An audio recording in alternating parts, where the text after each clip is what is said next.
France, tout au long de sa vie, chacun a accès à la formation, que ce soit au titre des formations initiales scolaires ou universitaires pour les étudiants ou au titre de la formation professionnelle continue pour toute personne déjà engagée dans la vie active. Savez-vous que les employeurs ont l'obligation de cotiser pour la formation professionnelle de leurs salariés? Cette cotisation s'exprime en pourcentage de la masse salariale de l'entreprise. Certaines branches professionnelles en France ont souhaité collecter et gérer une partie de cette obligation. C'est notamment le cas de la branche qui regroupe les métiers de l'informatique, de l'ingénierie, du conseil, des études, foires, salons, congrès et traductions. Alors qu'est-ce qu'une branche? Une branche professionnelle regroupe des entreprises relevant d'une même convention collective. Notre branche réunit des représentants d'organisations d'employeurs et d'organisations syndicales de salariés.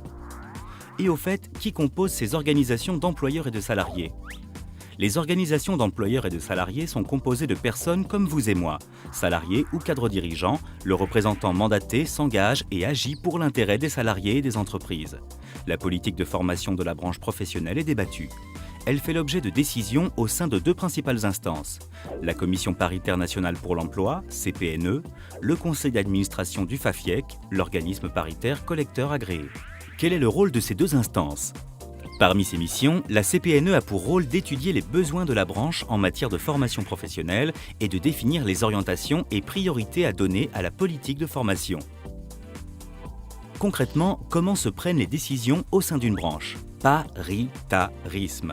C'est l'une des valeurs de la prise de décision au sein de la branche. Le paritarisme veut en effet qu'une représentation équitable des intérêts des employeurs et des salariés soit garantie dans le processus de décision. Pour définir les grandes orientations et anticiper les besoins de formation, la branche dispose d'un observatoire des métiers et des compétences, l'OPIEC. Cet observatoire a en charge la réalisation d'études socio-économiques pour le compte de la Commission paritaire nationale pour l'emploi. La commission donne ensuite ses orientations stratégiques au conseil d'administration du FAFIEC.